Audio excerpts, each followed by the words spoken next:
जोहार, नमस्कार। आप देख रहे हैं आपका अपना एडी लाइव। विजय महाराज जी वही काम करते हैं, गुरु जी वही काम करते हैं कि माँ भगवती का जीवनी है, माँ भगवती का जो विचार है वो माँ भगवती के द्वारा हम लोग पर प्रसारित करते, यही काम है।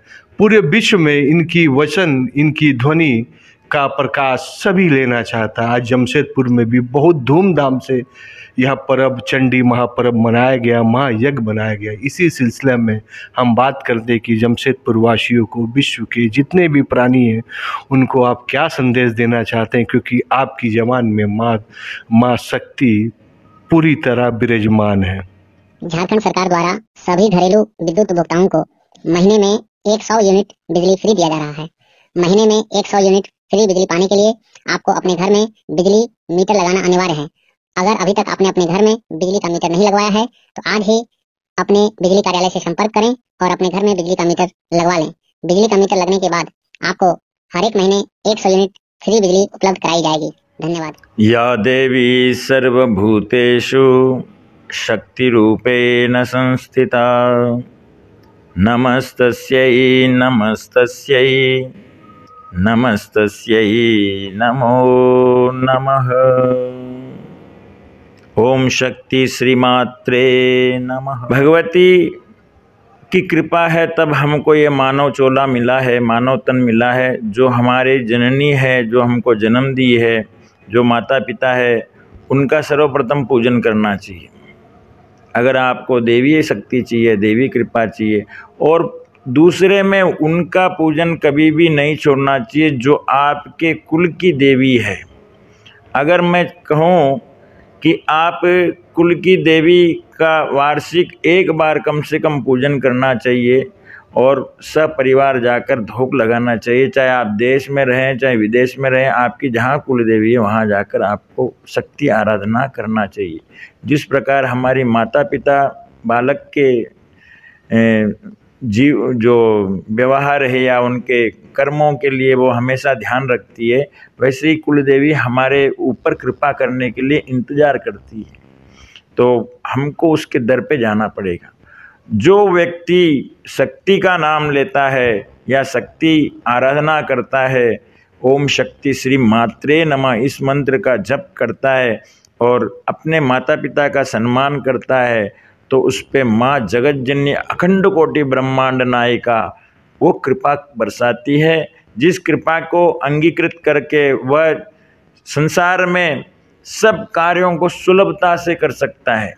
जो साधारण व्यक्ति को अगर समय लगता है, 10 घंटे अगर लगते हैं कर्म करने में, अगर भगवती कृपा हो तो जो 10 घंटे वाला कर्म भगवती कृपा से वो 2 घंटे में पूर्ण करता है। इसलिए शक्ति आराधना करना बहुत ही आवश्यक है जीवन में। ये सभी लोग ध्यान देंगे। जिनका जिनका बिजली का बिल बाकी है उनका कनेक्शन विभाग द्वारा अभियान चलाकर काटा जा रहा है। अगर आपका भी बिजली का बिल बाकी है तो इसे जमा कर दें, अन्यथा विभाग द्वारा आपका कनेक्शन भी काट दिया जाएगा। अगर आपका बिजली का बिल ज्यादा बाकी है और एक बार में पूरा भुगतान नहीं कर सकते हैं तो आप किस्त में भी अपने बकाये बिजली बिल को जमा कर सकते हैं। तो कनेक्शन कटने का इंतजार ना करें और आज ही अपने बकाये परिवार जो कल नानी नाना दादी दादा के साथ रहता था, आज वह परिवार टूट चुका है। बच्चे बाहर चल जा रहे हैं पढ़ने के लिए, तो क्या होता है कि संस्कार या उनकी कुल देवी और या की जो विधि विधा है उनको जानकारी नहीं है।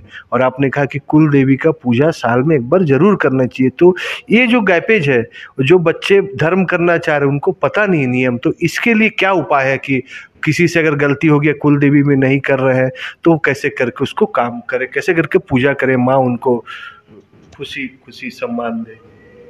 बहुत सरल तरीका है। ये आपने जो प्रश्न किया ये सभी के लिए, सभी का प्रश्न है।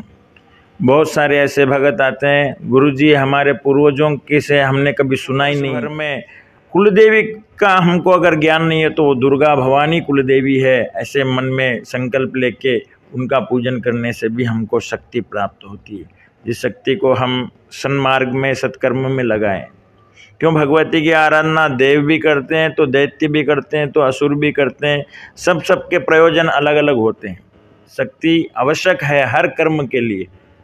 तो हमको भगवती सात्विक शक्ति प्रदान करें तो इस प्रकार कुलदेवी अगर नहीं पता है तो माँ दुर्गा का पूजन करें। ओम दुम दुर्गाय नमः, कुलदेवी का पूजन हो जाएगा। गुरुजी एक और सवाल है कि माँ वैष्णो देवी, माँ चंडी जो काली माँ कलकत्ता में विराजमान है, कामाख्या माँ जो असम में विराजमान है, और जो यूपी में विराजमान माँ अनेक रूप से जहाँ उनका अंग गिरा, लेकिन सबसे महत्वपूर्ण कौन सा माँ है जिनको किस रूप से विधि करे? देखिए, माँ के स्वरूपों में भिन्नता है, लेकिन सभी शक्तियाँ अपने अपनी जगह पर शक्तिमान है।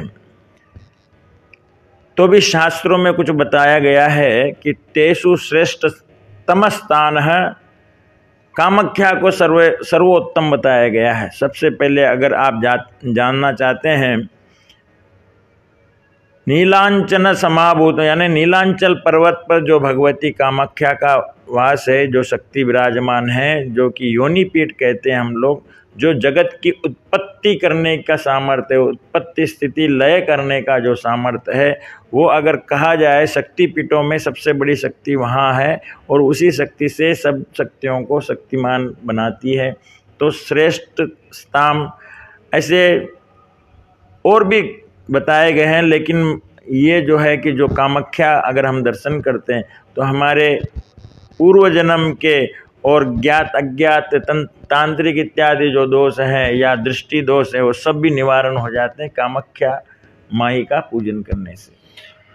गुरुजी माँ काली का वह रूप चंडी महा मतलब रुद्र रूप दिखता है, डर लगता है माँ का रूप से, और एक वही माँ दुर्गा माँ का जब रूप दिखता है तो वह आदर होता है कि, तो ये रूप दोनों रूप में अगर इंसान है गलती होता है किसी कारण से, पूजा में विघ्न से, किसी कारण से अगर कुछ घटना हो गया, कुछ गलती हो गया, तो कैसे करके माँ उनको माफ करेगी? उनके लिए क्या क्या विधि है?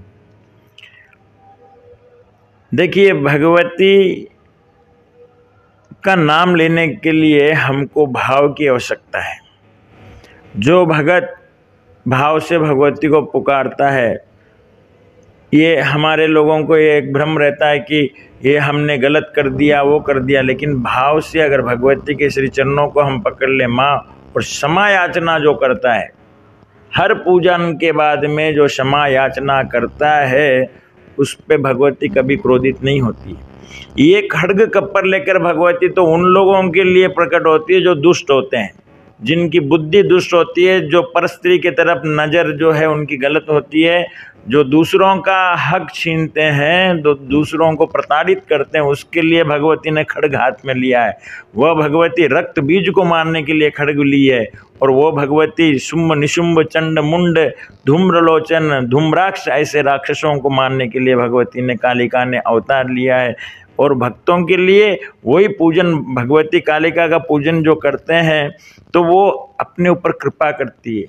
जिस प्रकार एक ही चीज़ों में हमको 3 गुण दर्शन होते हैं, एक सत्वगुण है, एक रजोगुण है, एक तमोगुण है। जैसे कि एक सेना अगर कहीं लड़ाई कर रही है तो उसमें हमको तमोगुण दिखता है, किसके लिए? जो सामने युद्ध हो रहा है वो सेना दूसरी सेना के सामने तमोगुण दर्शन होता है, लेकिन रजोगुण का दर्शन उनका होता है जिसके लिए वो सेना लड़ रही है। हमारे भारत के जितनी भी सेना लड़ाई कर रही है वो हमारे लिए कर रहे हैं, तो रजोगुण और तमोगुण दोनों का दर्शन होता है। जैसे जैसे एक ही दीपक में बाती जगता है, तेल होता है और मिट्टी का पात्र होता है, तो तीनों चीज़ें एक सम्मिश्रित जब होते हैं ना, तब शक्ति के दर्शन होते हैं।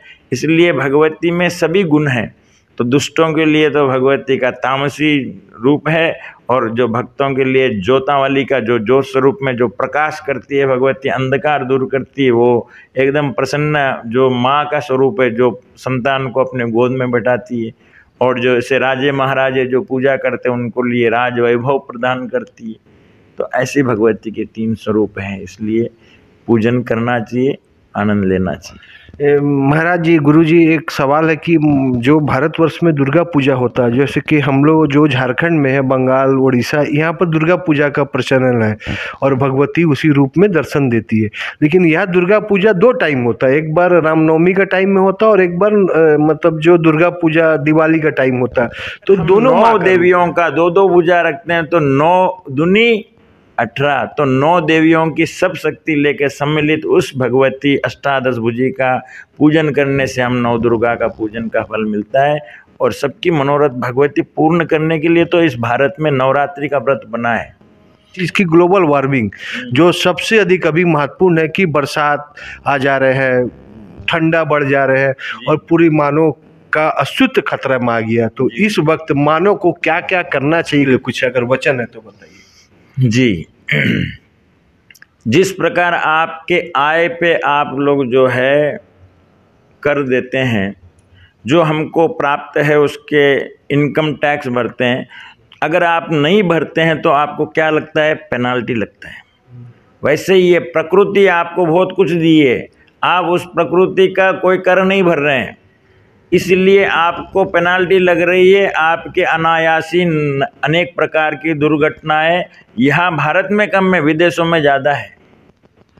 भारत में अभी भी तपस्वी हैं इसलिए कुछ कम हो रहे हैं, लेकिन बाहर ज़्यादा हो रहे हैं क्योंकि हम लोग विमुख हो गए हैं, वो कर्म नहीं करते हैं। हम खाली सीए जो है ना, अकाउंट्स, केवल हम हमारे अकाउंट्स का ही देखते हैं, हम की आय पे देखते हैं, लेकिन हमने कभी ये नहीं सोचा कि हमारे को जो शरीर मिला, ये प्रकृति मिली है, ये हरितिमा मिली है, ये फल कहाँ से मिल रहा है, केवल हम उसका चिंतन नहीं कर रहे हैं, केवल हम धन का कर रहे हैं। तो मेरा यही कहना है, अगर हमको स्वस्थ व्यस्त और मस्त रहना है जीवन में तो यज्ञ करना अति आवश्यक है। क्या करना चाहिए, यज्ञ करना है।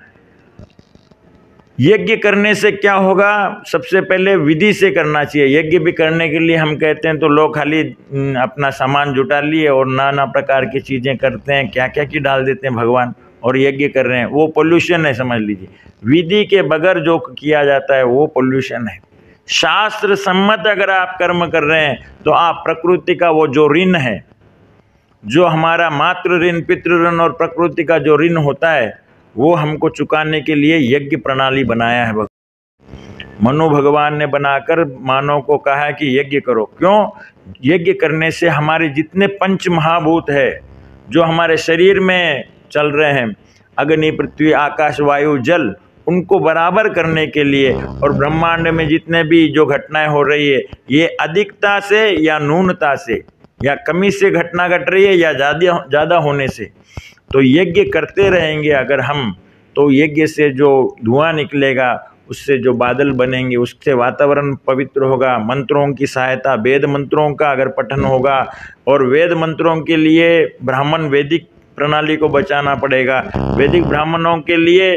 और उसके बाद में यज्ञ के लिए जो हम पदार्थ यूज़ करते हैं, जिसमें आहुति में डालते हैं, उसके लिए हमको गौ को रक्षा करना पड़ेगा, गौ माता की रक्षा करना पड़ेगा। गौ के द्वारा जो गौ घृत मिलता है हमको, गौ का दूध जो अमृत रूप में मिलता है, और हमको प्रकृति जैसे वृक्षों की रक्षा करनी पड़ेगी, जो हम काष्ठ बनाते हैं, जो काष्ठ को लगाना पड़ेगा, यानी वृक्षों का रोपण करना पड़ेगा। ऐसे हम पंच महाभूतों को यज्ञ के माध्यम से हमको चारों प्रकृति को हम लोग जो है समानांतर कर हम बड़े बड़े भारी आपदाओं से बच सकते हैं। ये प्रामाणिक है। हम लोग केवल संसार में ये हो गया कि हम बर्थडे मनाने में व्यस्त हो गए, हम नाच गाने में व्यस्त हो गए, हम कभी प्रकृति का ध्यान नहीं दिए। तो हम बालक अगर भगवती के हैं तो हमको हमेशा वर्ष में एक बार तो यज्ञ करना ही चाहिए। यज्ञ करना हमारा धर्म है, और यज्ञ है तो प्रकृति है, प्रकृति में पंच महाभूत बराबर मेंटेन्ड रहेंगे, जिससे हमको कोई प्रकार की दुविधा नहीं होगी और हम स्वस्थ रहेंगे, व्यस्त रहेंगे।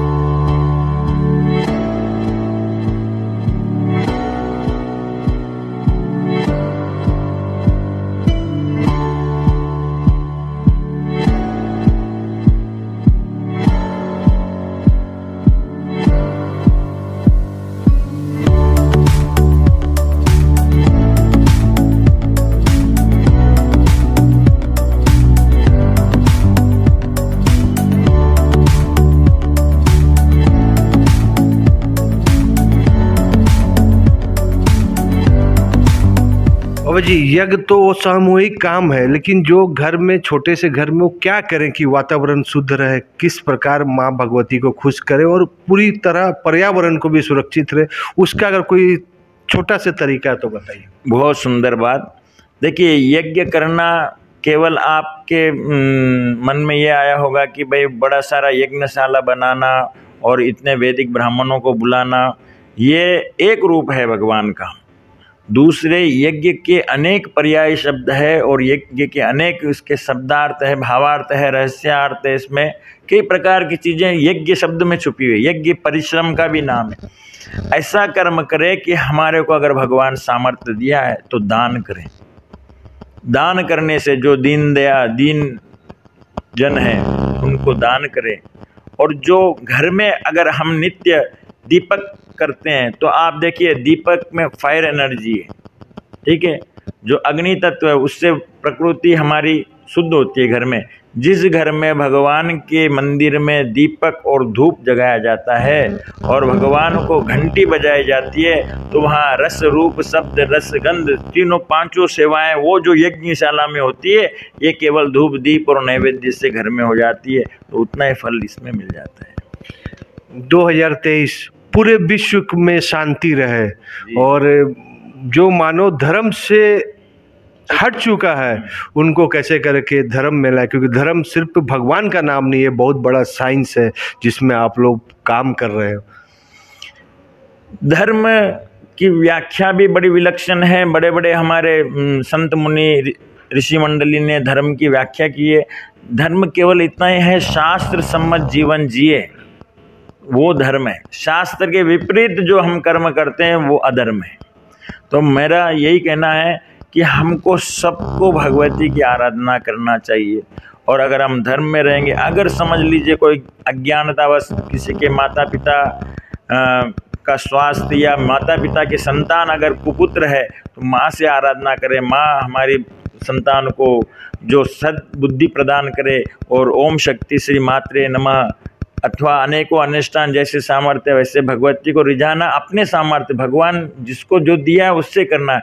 अगर हम कहते हैं कि भाई यज्ञ करना है, अगर उसके पास धन नहीं है तो यज्ञ कैसे करेगा? तो यज्ञ में जाके सेवा, तन की सेवा तो कर सकता है और मन की सेवा तो कर सकता है। जो उसके मन में अगर वो कल्पना चल रही है माँ मुझे कब यज्ञ करवाएगी, तो मैं कहता हूँ कि पल भर लगता है भगवती को।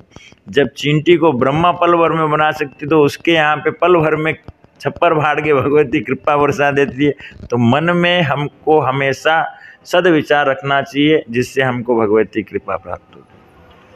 माँ भगवती, माँ दुर्गा, गुरु जी ने कितने अच्छी बात करा, जिनकी पूजा असुर भी करते हैं, भगवान तो छोड़ दीजिए, जिनकी पूजा असुर करते हैं और शक्तिमान हो जाते हैं। आप तो एक तुच्छ सा मनुष्य है, आप क्यों नहीं करते माँ भगवती की पूजा? माँ भगवती की पूजा कीजिए। बाबा जी ने कितना अच्छा बात बताया कि चींटी भी ब्रह्मांड का राजा बन सकती है। माँ भगवती ऐसा शक्ति है कि जिसकी शक्ति के आगे सब शक्ति सर नीचे हो जाता है। इसी माँ का सेवा कीजिए, आराधना कीजिए, धन से नहीं मन से कीजिए। माँ भगवती साक्षात आपके सामने खड़ी हो जाए। एडी लाइव का वीडियो को शेयर कीजिए, लाइक कीजिए। एडी लाइव की पूरी टीम की ओर से सभी को धन्यवाद।